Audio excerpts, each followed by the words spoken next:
2047, sir. Thank you, sir. Thank you. Sri Arun Bhardi.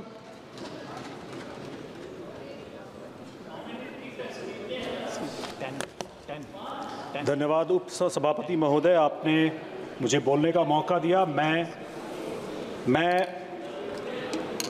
Banking laws amendment bill 2024 के अपनी party की तरफ से लोक जनशक्ति पार्टी रामविलास और अपने राष्ट्रीय अध्यक्ष चिराग पासवान जी से इस बिल के समर्थन में खड़ा हुआ हूं।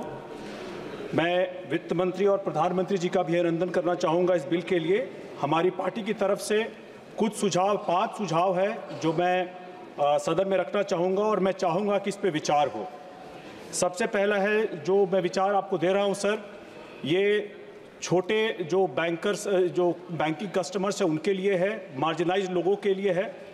सर मेरा पहला सुझाव है कि मिनिमम बैलेंस चार्जेस जो 250 रुपये से लेकर के लगभग 2500 रुपये तक प्राइवेट बैंक से लेकर के सरकारी बैंकों में लगते हैं, उसके बारे में सोचा जाए, क्योंकि एक बड़ी आबादी है जो इतनी बड़े चार्जेस को, पिनल चार्जेस को सहन नहीं कर सकती है।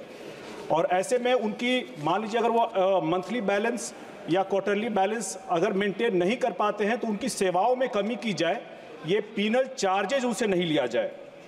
सर मैं बिहार से आता हूं और बिहार के परिप्रेक्ष्य में मैं ये कहना चाहूँगा कि वहाँ पे जो बैंक में डिपॉजिट किए जाते हैं रिटेल बैंकर्स, ये रिटेल कस्टमर्स के द्वारा जो भी बिहार में डिपॉजिट्स कलेक्ट की जाती हैं, उसका लगभग 70% हिस्सा बिहार से बाहर कर्ज के रूप में दिया जाता है। आपको पता है सर, बिहार एक पिछड़ा राज्य है, लेकिन उसके बाद भी अगर हमारा 60-70% बाहर कर्ज के रूप में दिया जाएगा तो बिहार जो एक पिछड़ा राज्य है, वहाँ पे रोजगार और शिक्षा के लिए जो लोन की ज़रूरत है कैसे पूरी हो पाएगी, और इसी कारण से लोन हमेशा महंगे होते हैं। इसी पर मैं तीसरे सुझाव पर आता हूँ कि जो वहाँ एजुकेशन लोन है इसको सस्ता करने के बारे में सोचा जाए, इसमें जो इंटरेस्ट लगता है उसको सस्ता करने के बारे में सोचा जाए, इसको कोलैटरल फ्री किया जाए CGESSC या CGTSSB के द्वारा, या फिर इसमें जो इंटरेस्ट पेमेंट है उसको सबवेंशन या फिर सब्सिडी के रूप में इसको देने के बारे में सोचा जाए। सर अनुसूचित जाति और अनुसूचित जनजाति समाज, जिस समाज से मैं आता हूं, उस समाज में सर कर्ज को लेकर के जो कर्ज लेने की जो समाज की ये है बहुत कमी है, वहाँ कर्ज बहुत कम लोग ले पाते हैं। और इसीलिए पूर्व में वित्त मंत्री श्री अरुण जेटली जी द्वारा एक योजना शुरू की गई थी, venture capital fund for schedule caste. Sir ये एक बड़ा ही अनोखा फंड है जिससे अनुसूचित जाति और जनजाति के लोगों को कर्ज मिल पाता है एक बहुत ही सस्ते दर पे। लेकिन सर अभी तक ये सिर्फ एक एग्जीक्यूटिव ऑर्डर है, इसको संवैधानिक जामा पहनाया जाए, इसको एक कानून के रूप में लाया जाए।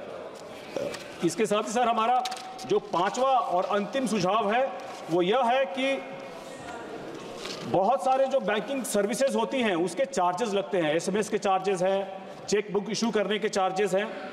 कोर्ट ने भी कई बार टिप्पणियां की है कि बैंक जो है इन सारे चार्जेस को अपने कस्टमर पे न लगाए, लेकिन उसके बावजूद भी बैंक जो है लगातार इस तरह की चार्जेस कस्टमर पे लगाता रहा है, ये कोर्ट की टिप्पणियों की अवहेलना करता रहा है। लास्ट में सर मैं ये कहना चाहूँगा कि मैं माननीय सदस्य संबित पात्रा जी के इस बात से बिल्कुल सहमत हूँ कि जो माइक्रो पेमेंट्स के लिए सरकार ने UPI या IMPS की सुविधा बनाई है, उससे रिटेल इन्वेस्टर्स को बहुत फ़ायदा हुआ है, और यही फ़र्क है UPA और UPI में। धन्यवाद सर।